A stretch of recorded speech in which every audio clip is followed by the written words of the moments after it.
This podcast was created as a supplemental learning resource for this course. The content is based on assigned course materials, including open educational resources, textbook chapters, instructor-developed explanations, examples, and applications connected to course topics. AI tools were used to help transform course material into a conversational podcast format, including the use of AI-generated narration.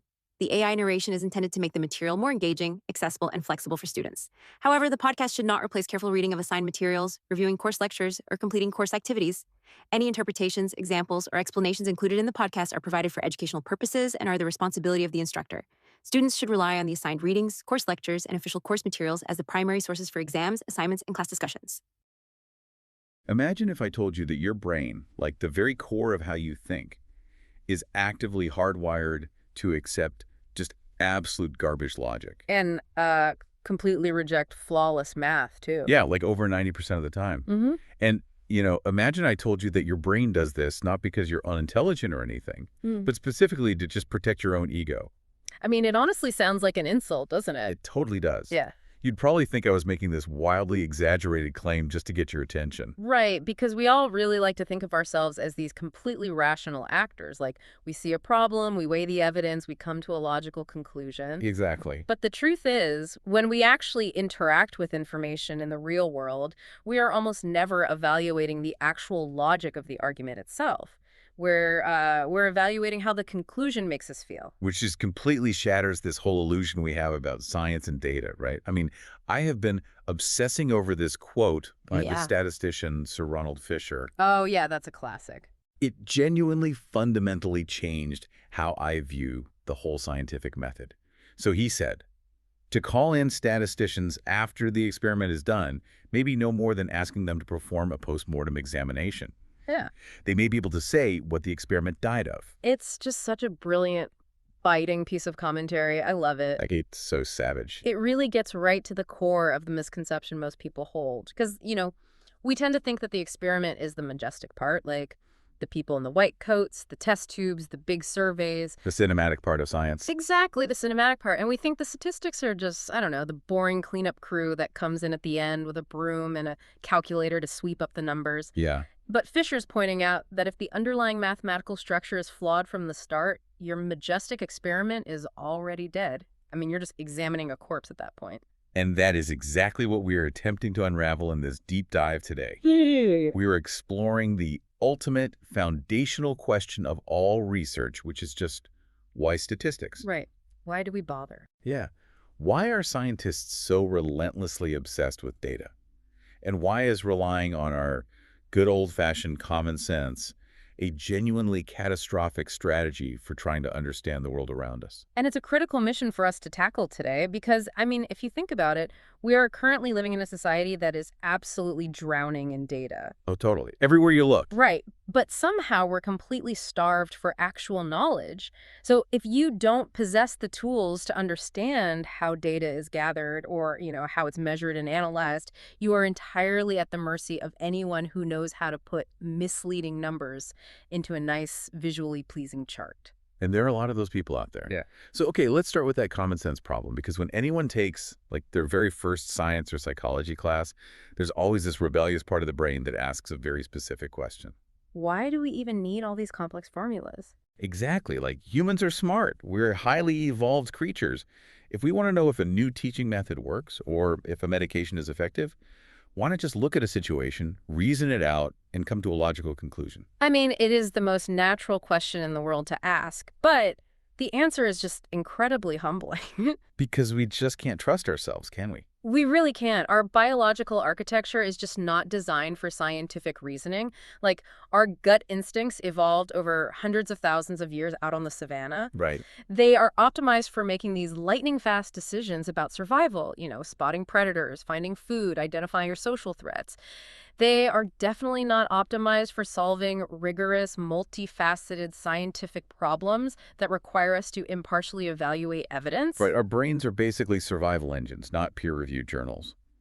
And there's this specific, measurable phenomenon that demonstrates just how broken our logic engines are when they clash with those survival engines. Ah, yes. You're talking about the belief bias. Yes. The source material highlights this classic 1983 study by researchers Evans, Barston, and Pollard They were digging into how people actually process logic, and what they found is, well, honestly, it's slightly terrifying. It really is. They were looking at this psychological trap, belief bias. And to test this, they used logical syllogisms. Which, for anyone unfamiliar, a syllogism is just a formal structural argument, right? Exactly. You have two assumed premises and then a conclusion drawn from them. And the golden rule of deductive logic here is that a syllogism is considered valid if the conclusion naturally, mathematically follows from the premises. And crucially, it absolutely does not matter if the premises are actually true in the real world. Precisely. That's the hardest part for people to grasp. Like, if premise 1 is all dogs are aliens and premise 2 is Fido is a dog, the valid conclusion is Fido is an alien. Right. Now, in the real world, obviously dogs are not aliens, but logically, structurally, the argument is completely flawless. The math of the argument just works. Okay, let's try one of the actual syllogisms from that 1983 study. Okay, I want to map this out loud and see how it actually feels to process it. Go for it. Okay, premise 1, no cigarettes are inexpensive.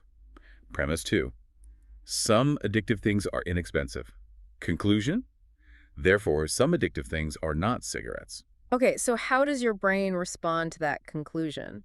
It feels incredibly comfortable, honestly. Like in the real world, I know that coffee is addictive and it's pretty cheap, and coffee is definitely not a cigarette.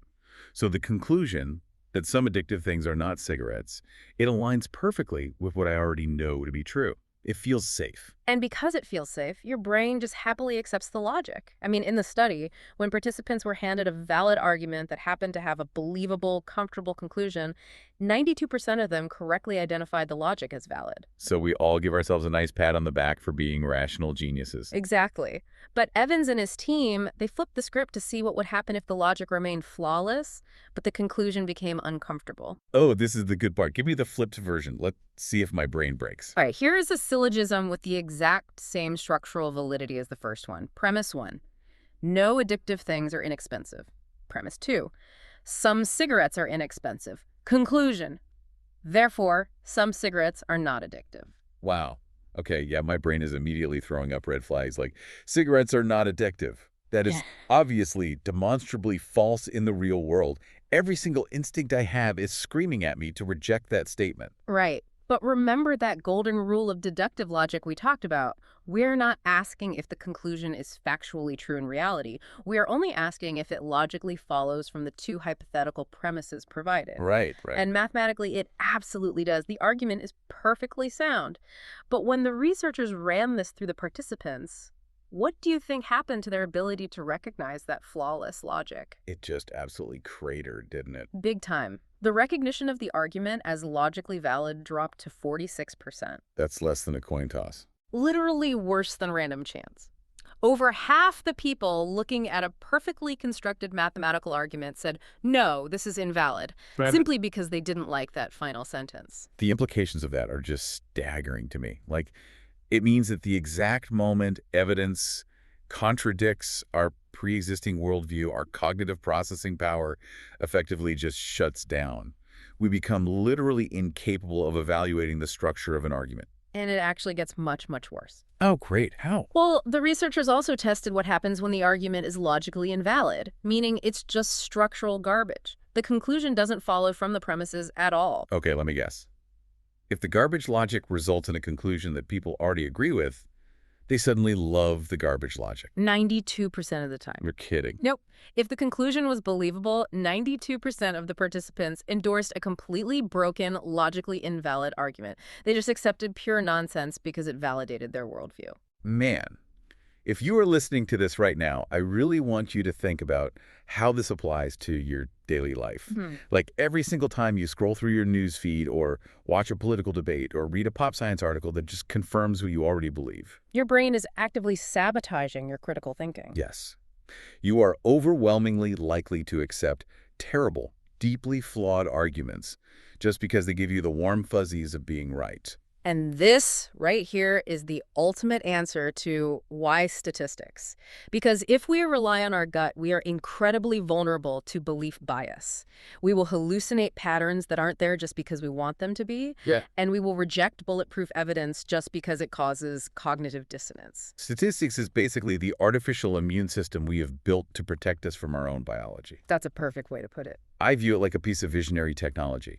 Like if someone offered you a software upgrade for your brain that took your decision-making accuracy from a coin toss to near certainty, you would pay an absolute fortune for it. Anyone would. And that software is statistical analysis. It forces us to slow down and check the math. But, and I think this is a massive but, even if we use the math to bypass our belief bias, the numbers themselves can be incredibly deceptive, can't they? Oh, they absolutely can. Numbers do not speak for themselves. I think people forget that. They require context, and they can harbor these deeply hidden traps. If belief bias is the flaw in our brain, we also have to talk about the tricks hidden inside the data itself. This brings us to a historical case study that, I'm not exaggerating, completely melted my brain when I first read about it. Yeah.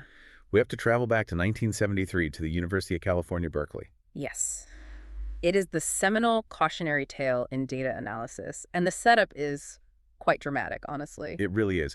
So in 1973, the administration at UC Berkeley is looking at their postgraduate admissions data, and alarm bells just start ringing everywhere. They're looking down the barrel of a massive potential lawsuit for gender discrimination. Just when you see the aggregate data, like the big overarching numbers for the whole university, it is terrifying. Completely damning. Yeah. The top-line figures looked utterly indefensible. They had this vast applicant pool, nearly 13,000 people, and out of all the male applicants across the entire university, 44% were admitted. But out of all the female applicants, only 35% were admitted. That is a 9% gap. With 13,000 people, you really don't need a PhD to know that is not just some random statistical fluctuation. No, mathematically, a gap that large in a sample size that massive is virtually impossible to write off as chance. Right, so it looks like an open and shut case. You have massive systemic gender bias. If I'm a journalist in 1973, I'm already writing the headline, "Berkeley Rejects Women." Exactly. But a few years later, a team of researchers, I think it was Bickle, Hamill, and O'Connell, they decided they needed to look at the actual machinery beneath those numbers. They disaggregated the data. Right, they broke it down to see what individual departments were doing. And what they found was wild. The disaggregated data completely contradicted the aggregate data. When they looked at the 6 largest departments at the university, the ones processing the bulk of the applications, almost every single one of them had a slightly higher admission rate for female applicants than for male applicants. Wait, hold on. I want to make sure you and I are mapping this out correctly for everyone. The overall university data says definitively women are being rejected at a much higher rate. Correct. But when you zoom in on the actual departments making the admissions decisions, like the chemistry department, the English department, the engineering department, they're actually accepting women at a higher rate than men. Yes. How is it mathematically possible for every piece of a pie to favor one thing, but the whole pie favors the opposite? It literally feels like mathematical gaslighting. It does feel like magic, but it's a well-documented mathematical illusion known as Simpson's paradox. Simpson's paradox. Yeah. It occurs when a trend appears in different groups of data but completely disappears or even reverses when you combine those groups. In the Berkeley admissions case, the paradox was hiding an underlying confounding variable, which was self-selection based on departmental difficulty. Okay, let's break down the math of that self-selection. Yeah. Walk me through how the applicants actually behaved in reality. So you have to understand that the departments at Berkeley were not created equal in terms of admission capacity. Some departments, particularly in the hard sciences like engineering, were very well funded and had plenty of physical space. Okay. We'll call them the high admission departments. They accepted a very high percentage of everyone who applied. Okay, so they essentially have a wide door. Exactly, wide door. Now, other departments, primarily in the humanities, like English, were highly competitive. They had very little funding, very few spots, and they rejected almost everyone who applied, regardless of how brilliant the applicant actually was. So these are the narrow door departments. Right. Now, look at the behavior of the applicants themselves. The male applicants overwhelmingly self-selected and applied to the wide door departments.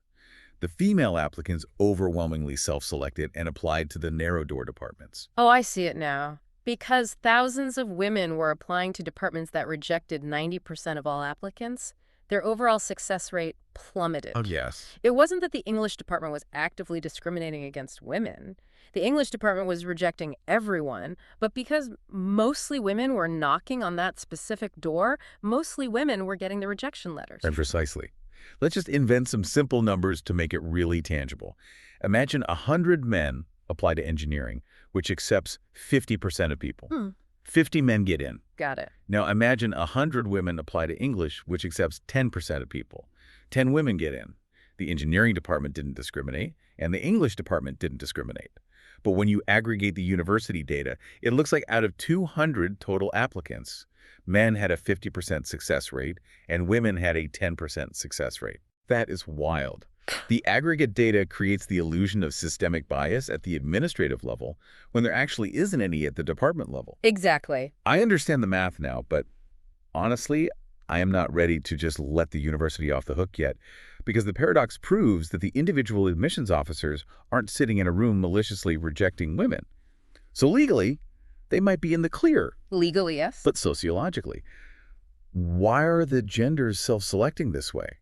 Why are men nudged from birth toward the wide-door hard sciences and women nudged toward the narrow-door humanities? And you are asking the exact right questions here, because you can push it even deeper. Like, why are the departments that attract the highest volume of female applicants the exact same ones that are chronically underfunded and highly competitive? Oh, wow. Yeah. Right. Does the government or the university place a higher financial value on the fields traditionally dominated by men? Does that macro-level funding disparity represent a much deeper, more insidious form of systemic bias? That is the beauty, and I guess the tragedy, of statistics. Yeah. Like, it can reveal Simpson's paradox. It can tell you mathematically that the admissions offices are playing by the rules. But it cannot answer the philosophical or sociological question of why the board is set up that way in the first place. It is merely a tool. It gives you a highly precise answer to a very specific, narrow question.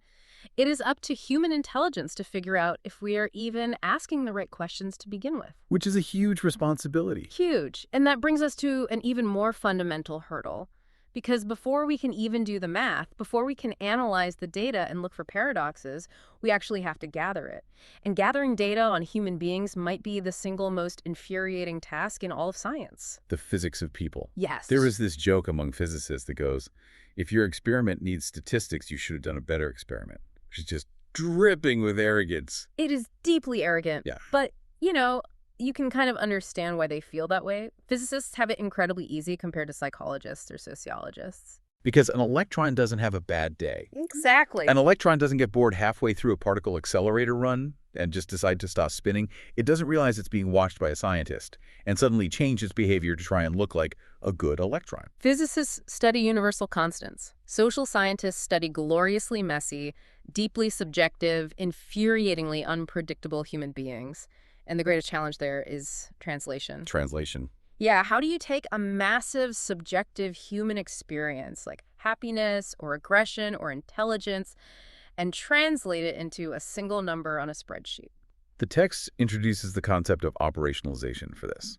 And I think of it like trying to catch a cloud with a butterfly net. You have this massive amorphous concept, and you are trying to force it into a tiny, precise, measurable box. How does a researcher actually operationalize something? So operationalization is the process of defining exactly how you're going to measure a theoretical construct.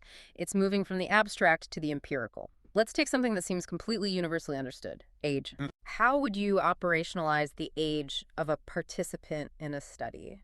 I mean, that seems like a totally solved problem. I ask them for their date of birth, I look at today's date, and I calculate the years and months. Boom, I've operationalized their age. Right, and for a standard adult walking down the street, time since birth is a perfectly valid operationalization. But what if your specific study is focused on premature newborns? Yo. You are a developmental psychologist trying to track eye movement milestones in infants 2 hours after delivery. Is time since birth still the most accurate way to measure their biological age? Wait, so if baby A is born 4 weeks premature and baby B is born a week late, they were both born today, so socially they are the exact same age, 2 hours old. Yeah. But biologically, baby B has had 5 more weeks of neurological development inside the womb. Precisely. If you operationalize age merely as time since birth, you are going to inject massive distortion into your data. Baby B is going to drastically outperform baby A on the eye movement test, and your statistical analysis will be completely skewed. So how do you fix it? For that specific study, you have to operationalize age as time since conception. That one subtle choice completely changes the entire landscape of the research.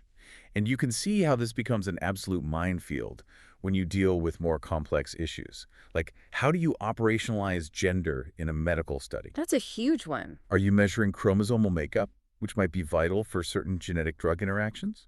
Or are you measuring self-identified gender, which might be vital for psychiatric or sociological research? Exactly.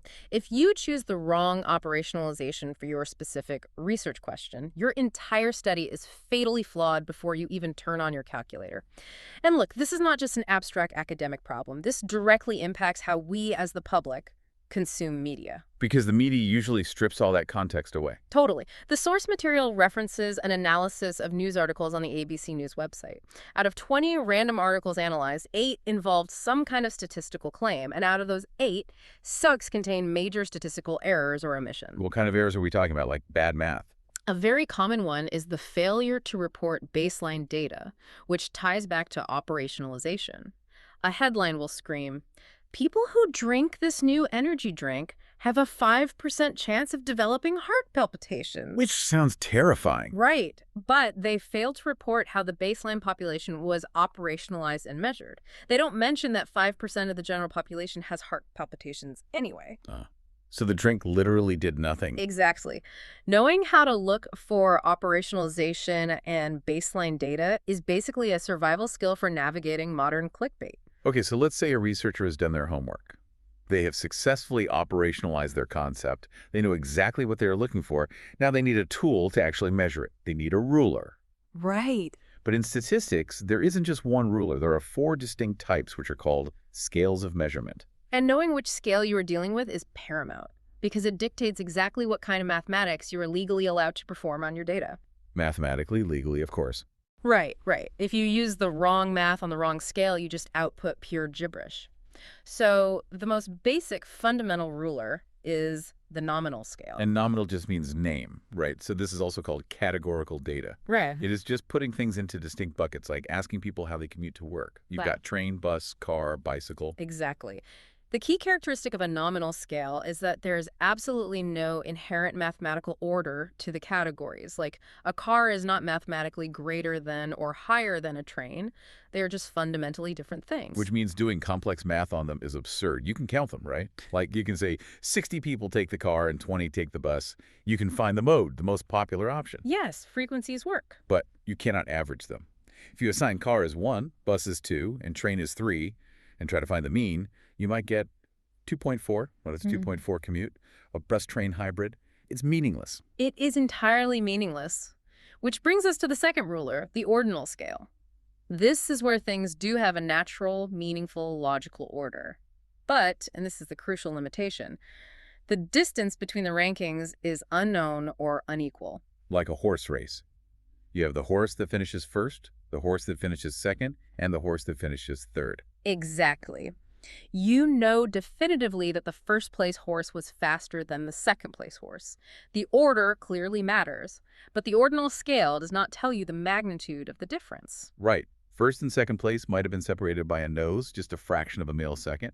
But the third place horse might have broken its leg and crossed the finish line an hour later. You can rank them, but you can't measure the gaps between them. The source text brings up a really great example with measuring attitudes, like ranking your stance on climate change from 1, it is caused entirely by human activity, down to 4, it is a complete hoax. Yeah. You can logically order those statements from most scientifically orthodox to least. Yeah.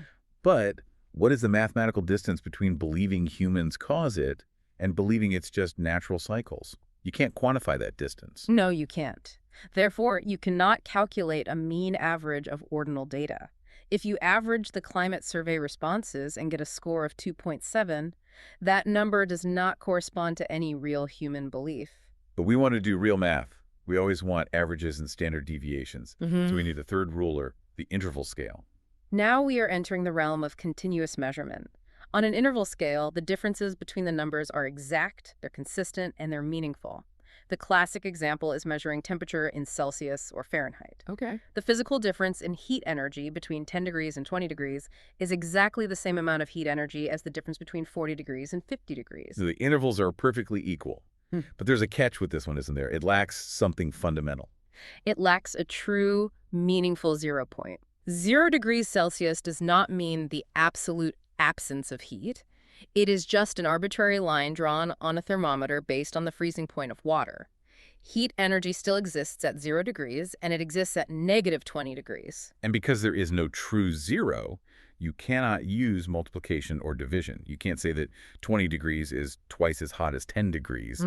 The math just doesn't work that way. It's the same with calendar years, right? The year 2000 isn't twice as late as the year 1000. Precisely. To unlock the full power of mathematics, so multiplication, division, true ratios, you need the ultimate ruler, which is the ratio scale. This scale has equal intervals, just like the interval scale, but it also possesses a true absolute zero. So something like measuring the amount of time it takes a participant to push a button after seeing a light flash. Perfect example. Response time. If it takes you 2 seconds and it takes me 4 seconds, there is a true zero, meaning 0 seconds elapsed, an instantaneous event. Because that zero anchors the scale, I can definitively mathematically state that I took exactly twice as long as you. The ratio is valid. You mentioned continuous measurement a moment ago. I want to make sure we don't skip past that, because I know data can also be discrete. What is the actual difference there? It's a really great distinction to make. Discrete variables are things you can count in whole, indivisible numbers. For example, how many children are in a classroom? You can have 20 children or 21 children. You cannot have 20 and a half children. There are strict boundaries. Right. Continuous variables are things you measure, and theoretically they can be broken down into infinitely smaller fractions depending on how precise your ruler is. Like height. You aren't just 6 feet tall. You might be 6 feet, 0.04, 0.002 inches tall. Yeah. If we had a laser precise enough, the decimals would go on forever. Exactly. Continuous variables flow seamlessly without hard boundaries. Now, while we are talking about boundaries and scales, we have to address the elephant in the room of psychological research. We have to talk about the Likert scale. Oh, everyone has taken a Likert scale survey. Please rate the following statement. This deep dive is highly educational. Strongly disagree, disagree, neutral, agree, strongly agree. Theoretically and methodologically, the Likert scale is a total nightmare. Based on everything we just discussed, what kind of scale is it actually? Well, it has an order. Strongly agree is definitely more positive than agree, so it has to be ordinal. But we don't know the distance between the options. Like, is the psychological leap from neutral to agree the exact same size as the leap from agree to strongly agree? I highly doubt it. You are entirely correct. It is ordinal data, which means, as we just established, you cannot calculate a mean average, and you cannot run complex parametric statistical tests on it.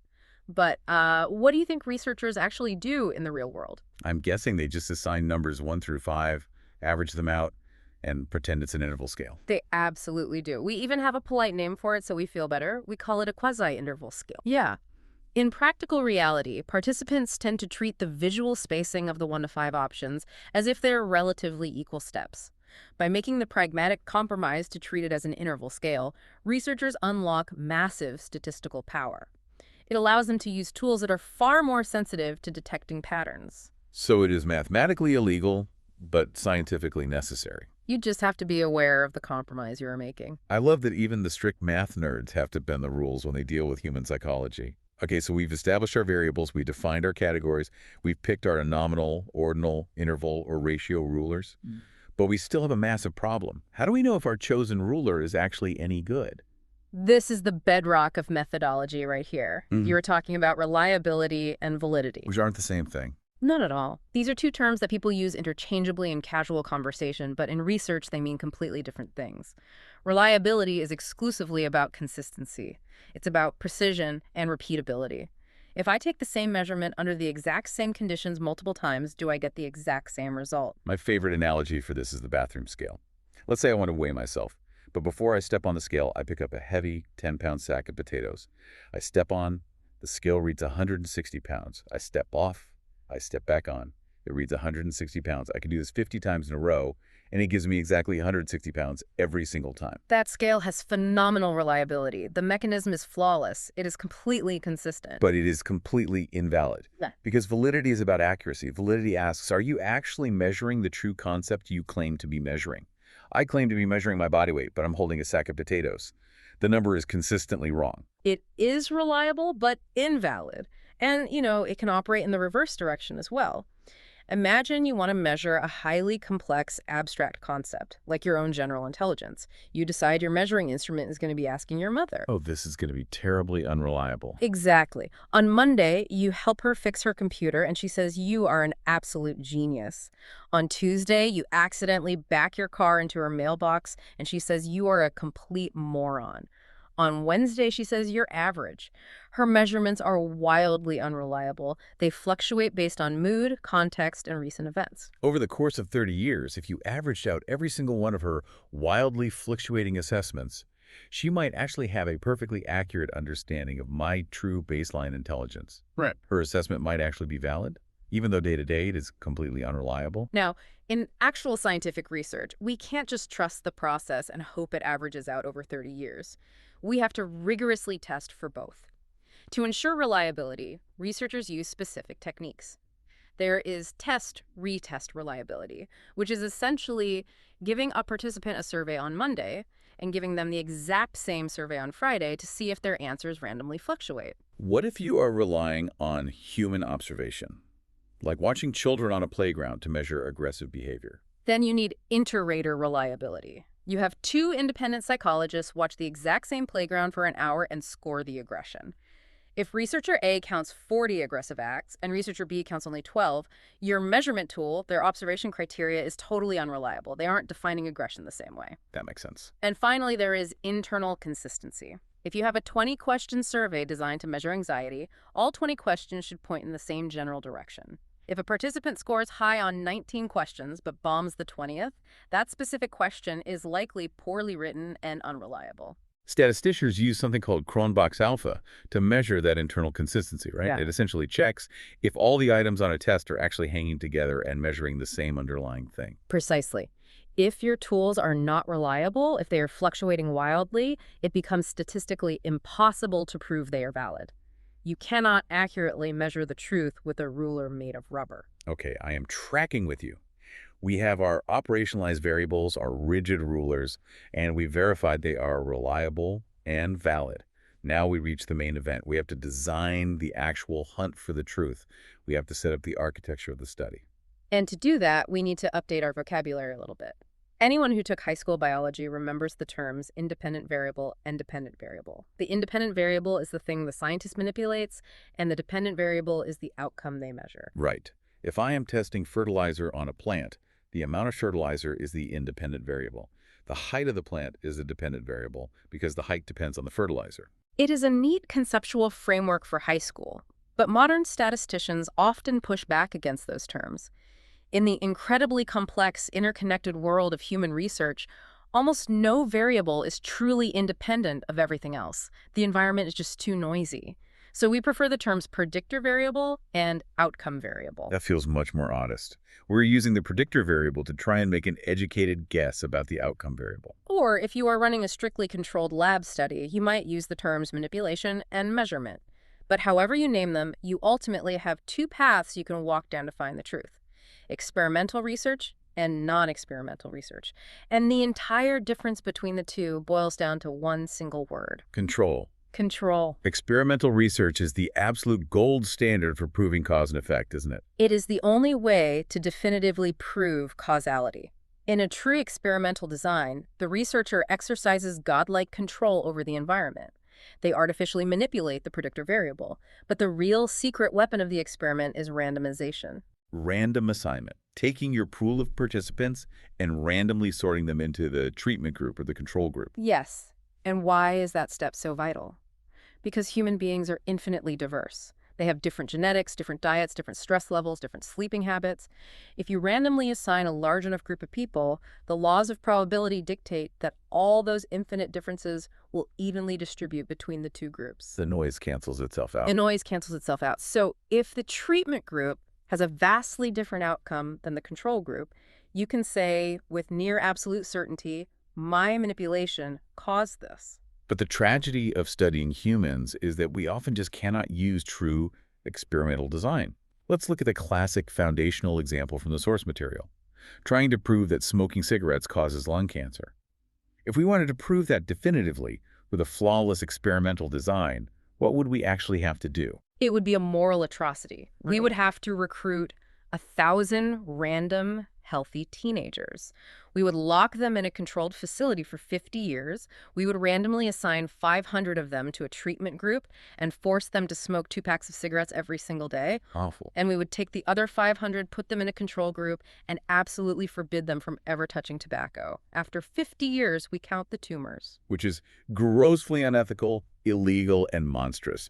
You cannot force a harmful intervention on human beings for the sake of clean data. So the gold standard is locked away from us. We have to fall back on non-experimental or quasi-experimental research. We have to study things in the wild. Since we cannot force people to smoke, we have to go out into the real world and find 500 people who have already chosen to smoke and compare them to 500 people who have chosen not to smoke. But the exact moment we do that, the moment we step out of the pristine laboratory and into the wild, we lose our godlike control. And when we lose control, we open the door to confounds. A confound is the silent killer of a research paper. It is a hidden, unmeasured third variable that is secretly influencing both your predictor and your outcome. In our wild smoking study, we are comparing smokers to non-smokers. But people who choose to smoke heavily might also share other lifestyle traits. Right. Statistically, heavy smokers might be more likely to consume higher amounts of alcohol. They might have poorer diets. Historically, they might have been more likely to work in high-stress, blue-collar environments where they were exposed to industrial chemicals or asbestos. So 30 years later, the smoking group has a massively higher rate of lung cancer. Is it the tar in the cigarette? Or is it the asbestos from the factory? Or is it the poor diet compromising their immune system? Because you did not randomly assign these people, you cannot cleanly separate the variables. The confound muddies the water. It seems like a hopeless trade-off. Like, we do non-experimental research because we want to be ethical and we want to study the real world, but the real world is full of confounds. So why not just do everything in the lab where it's safe and ethical as long as we aren't hurting anyone? Because the lab has its own dark mirror to the confound. It's called an artifact. An artifact is a result that is entirely genuine within the strict artificial confines of the laboratory, but completely disappears the moment you step outside. Because the laboratory environment itself is unnatural. You control the environment so intensely that you squeezed all the actual reality right out of it. Exactly. Imagine bringing participants into a sterile, windowless room, sitting them in front of a computer screen, and having them play a simulated economics game to measure human greed. The data might be perfectly clean, but it might only represent how humans behave when they are trapped in a windowless room playing a computer game. Yeah. It might have zero correlation to how they actually spend their money at a real grocery store. The eternal struggle of science is balancing the clean control of the lab against the messy reality of the wild. And whether you are in the lab or in the wild, the environment is constantly trying to sabotage your study. You are walking through a minefield of threats to validity. These are the booby traps that can destroy your data without you even noticing until it's too late.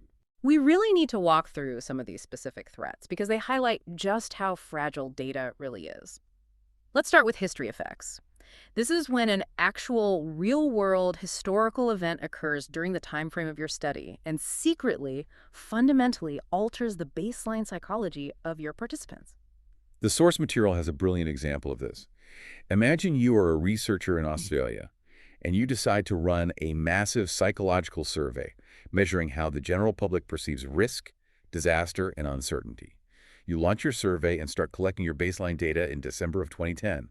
You plan to run the survey for 3 months and wrap up in February of 2011. That sounds like a perfectly reasonable standard timeline for data collection. Except in January of 2011, right in the middle of your data collection, massive catastrophic floods hit the state of Queensland. Billions of dollars in infrastructure damage, mass evacuations, tragic loss of life. It completely dominated the national consciousness. So consider the mindset of the participant who takes your survey in February compared to the participant who took it in December. The February participant has just watched entire cities go underwater on the evening news. Their baseline perception of risk and disaster has been radically spiked by a historical event. Right. If you, as the researcher, just average all the data together at the end and you don't mathematically account for the fact that a literal natural disaster happened halfway through your study, your data is garbage. It just looks like absolute chaos. Totally. Or imagine running a study on an experimental anti-anxiety medication in Los Angeles. You measure everyone's baseline anxiety on Monday. On Tuesday, a 6.0 magnitude earthquake rocks the city. On Wednesday, you give them the pill and measure their anxiety again. The pill could be a miracle cure, but your data will show everyone's anxiety went through the roof. The history effect entirely eclipsed your manipulation. And closely related to history effects are maturation effects. This is the simple, often overlooked fact that human beings are organic machines that change over time, all by themselves, regardless of your experiment. Like trying to test a revolutionary new vocabulary learning technique on a classroom of 3-year-olds. So you test the vocabulary on day 1, you implement your special teaching trick for 3 months, you test them again, and wow, their vocabulary has doubled. Your trick is a massive success. Except, the brains of 3-year-olds are neurological sponges. They are naturally acquiring dozens of new words every single week just by existing, listening to their parents, and watching cartoons.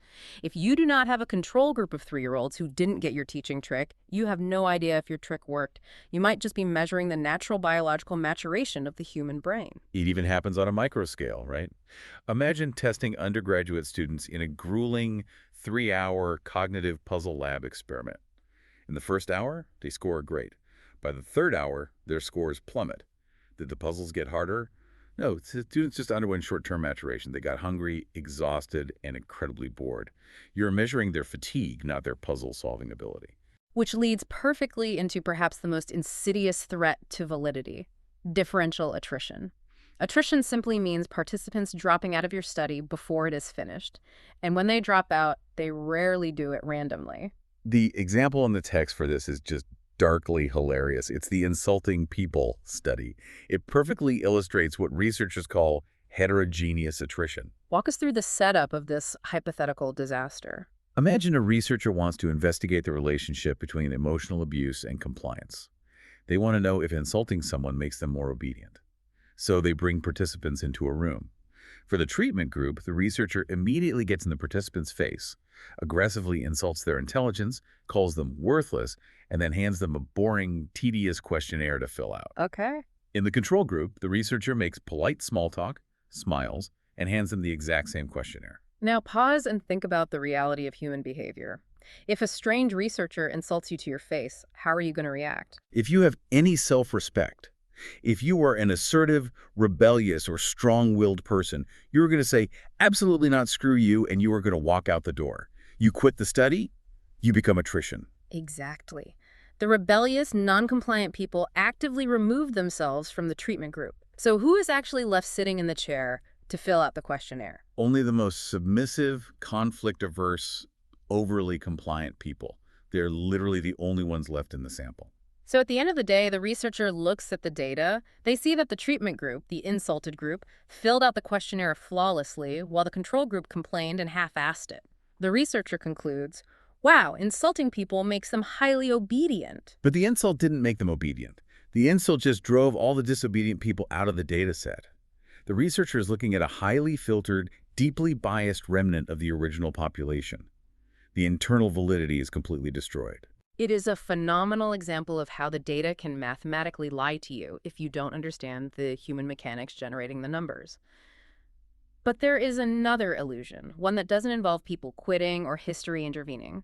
It is an illusion built entirely into the fabric of probability itself. Oh, we have to talk about regression to the mean. Of all the concepts in statistics, this is the one that most actively breaks my brain.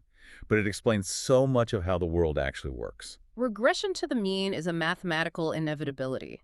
It dictates that anytime you select a sample based on an extreme performance, either incredibly good or incredibly bad, their subsequent performance is almost guaranteed to be less extreme. They will mathematically regress back toward the overall average. The text highlights an example from the legendary Nobel laureates Daniel Kahneman and Amos Tversky. And it is something every parent and teacher needs to hear. Imagine you take a massive statewide standardized test and you identify the top 20 smartest, most successful high school seniors. These kids get straight A's. They score perfect 1600s on their SATs. You track them into their first year of university. And almost universally, you find that their grades drop slightly. They aren't at the absolute apex of the class anymore. And the immediate common sense human conclusion is to look for a causal narrative. University coursework is too hard, or these gifted kids burned out, or they discovered partying and stopped studying. But Kahneman points out that those causal narratives are often complete fiction.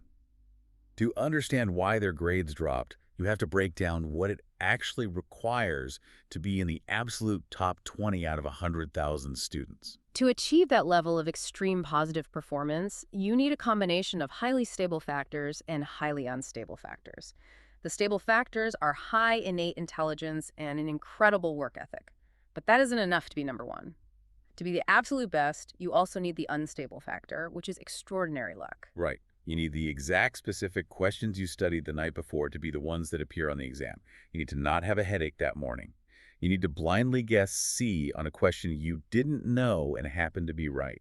The intelligence and the work ethic are stable. They transfer with the student to university, but luck is by definition random. It does not transfer. So when they take their university exams, they still have the skill, but they lack that extreme positive luck. Wow.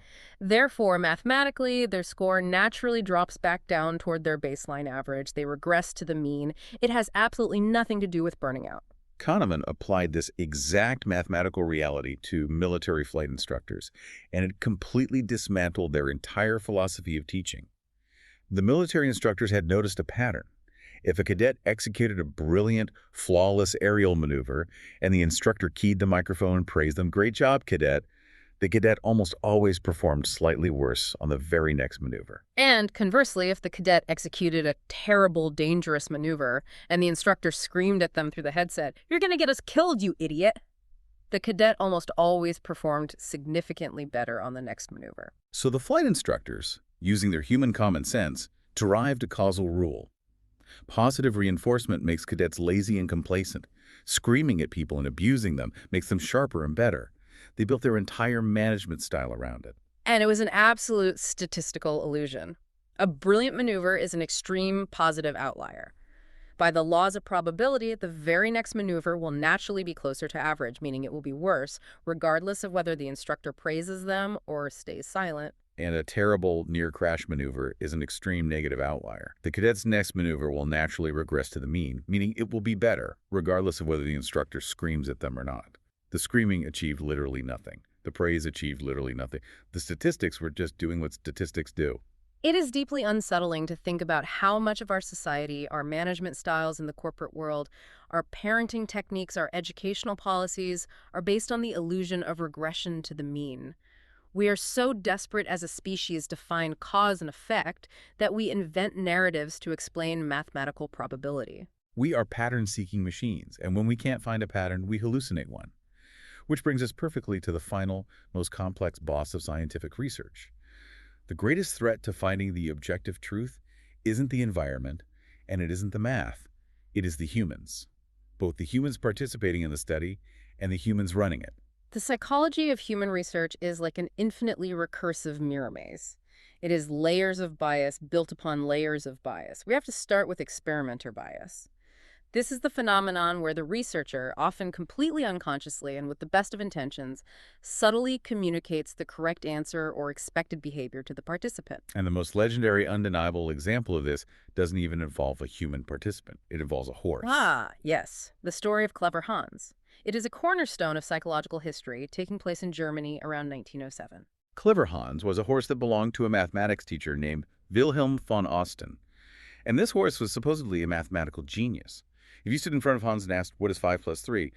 the horse would stare at you, raise his hoof, tap the ground exactly 8 times, and then stop. People were absolutely astounded. They thought this animal had achieved human-level cognitive reasoning. They tested him rigorously. It wasn't a circus trick where the owner was secretly pulling a string. Anyone could ask the horse a question, and the horse would get it right. It genuinely looked like a breakthrough in animal intelligence. Until a skeptical psychologist named Oscar Pfungst decided to introduce strict experimental controls. Pfungst noticed 2 critical breaking points. First, if the human asking the question did not know the answer themselves, the horse suddenly couldn't get it right. And second, if they put blinders on the horse so it couldn't physically see the person asking the question, the horse's mathematical genius vanished. Because Clever Hans wasn't doing arithmetic, Clever Hans was an incredibly observant animal who had learned to read microscopic human body language. Break down the micro-expressions. What was the horse actually seeing? When a human asked the horse, "What is 5 plus 3?" the human knew the answer was 8. As the horse began tapping its hoof, 1, 2, 3, The human would unconsciously tense up, their posture stiffening in anticipation as the horse got closer to the target number. They were holding their breath without realizing it. Exactly. And the moment the horse tapped the 8th time, the human's internal tension broke. They would subconsciously relax, maybe exhale slightly, let their shoulders drop, or slightly raise their eyebrows in surprise. That is incredible. The horse wasn't counting numbers, the horse was watching the human's shoulders. The horse learned, when the human relaxes, that is my cue to stop tapping, and if I stop tapping then, I get a carrot. The humans were entirely, genuinely unaware they were broadcasting the answer. And if humans can accidentally tip off a horse, think about what happens when a human researcher is interviewing a human participant. It's called the Pygmalion effect. If a researcher expects a participant to perform brilliantly on a cognitive test, they might unconsciously smile a bit more, lean in, use a slightly warmer tone of voice when reading the instructions. And the participant responds to that warmth. They feel confident, they relax, and they actually perform better. The researcher's internal expectation created a self-fulfilling prophecy. This is precisely why modern science demands double-blind studies for crucial research. To eliminate that bias. You have to design it so that neither the participant nor the researcher handing them the pill knows if it is the experimental drug or the placebo. You have to remove the human element to protect the data from human empathy. But even if you blind the researcher, you still have to deal with the participant. And participants suffer from reactivity or demand effects. The mere realization that you are being observed fundamentally alters how you behave. The classic illustration of this is the Hawthorne effect, named after a series of studies conducted at the Hawthorne Works factory in the 1920s and 30s. This is a great story. Management wanted to know if the lighting in the factory was affecting worker productivity. So they sent a team of researchers down to the factory floor. The researchers turned the lights up, making it much brighter, and lo and behold, worker productivity skyrocketed. The initial conclusion was bright lights make people work harder. But as a rigorous scientific test, the researchers then turned the lights down, making it dimmer than it originally was. And productivity skyrocketed again. It had absolutely nothing to do with the lumens of the light bulbs. The workers simply realized, hey, a bunch of guys in suits with clipboards are standing over there watching us. The act of being observed made them work harder. When human beings are placed in an experimental setting, they instinctively realize they are on a stage. They adopt roles. They cease to act naturally. The source text actually categorizes these participant roles, and anyone who has ever managed a team of people will recognize these archetypes immediately. First, you have the good participant. This is the eager-to-please individual who actively tries to figure out what the researcher's hypothesis is, and then artificially behaves in a way to prove the researcher right. They want to be helpful, so they ruin the data by faking it.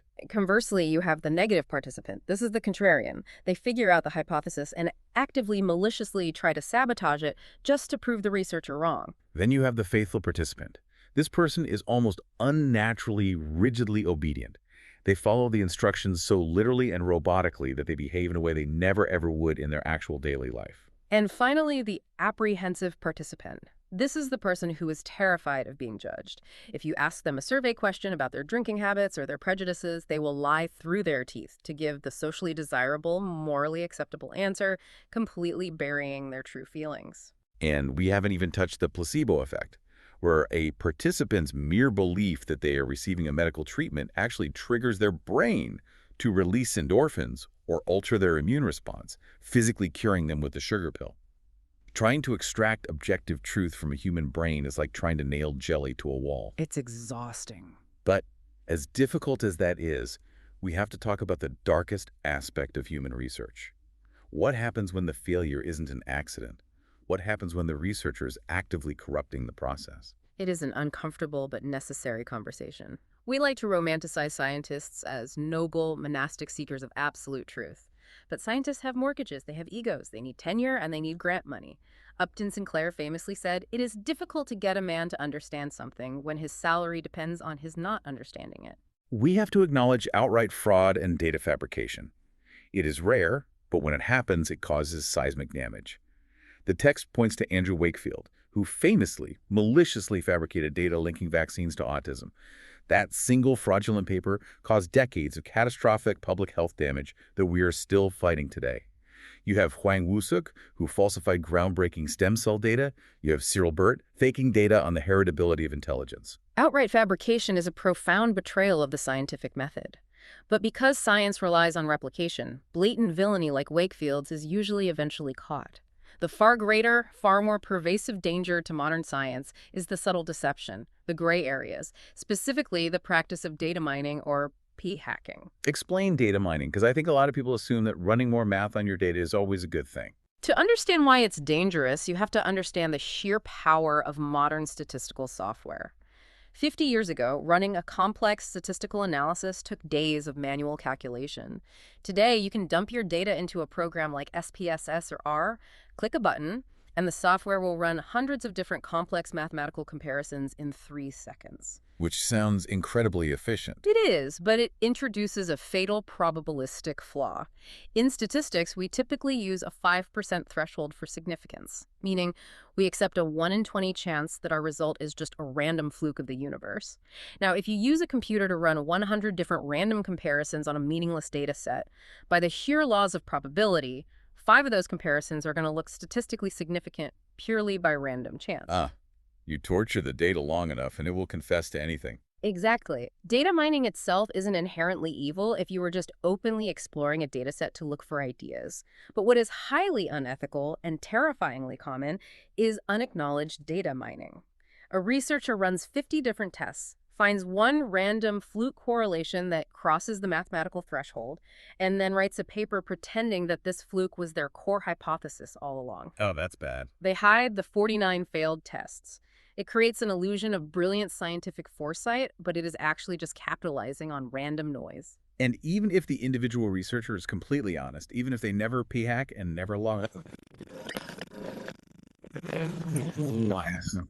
Which leads us to our final and perhaps most globally impactful concept of the day: publication bias. The infamous file drawer problem. This is the systemic flaw in how scientific knowledge is distributed to the public. Let's construct a hypothetical scenario. Imagine 20 different independent research teams across the globe all decide to test a bizarre hypothesis. Does reading James Joyce's famously impenetrable novel Finnegan's Wake cause clinical insanity? Having attempted to read it in college, I fully support investigating this hypothesis. 19 of those research teams conduct rigorous, highly controlled, ethically sound experiments, and all 19 of them come to the exact same conclusion. No, reading the book does not cause insanity. It just causes mild headaches. They write up their findings and submit them to prestigious academic journals. And what do the journals do? The journal editors look at the papers and say, well, finding out that a book doesn't cause insanity is incredibly boring. It doesn't push the boundaries of science. It won't get cited by the media. We are declining to publish this. So those 19 rigorous studies get stuffed into a metaphorical file drawer in the researchers' offices, never to be seen by the public. But there is a 20th team. The 20th team runs the exact same experiment, but maybe their sample size was slightly too small. Maybe they had an unmeasured confound. Or maybe it was just that 1 in 20 statistical random fluke we talked about earlier. Whatever the reason, their data shows a weak but statistically significant link between the book and insanity. They submit their paper.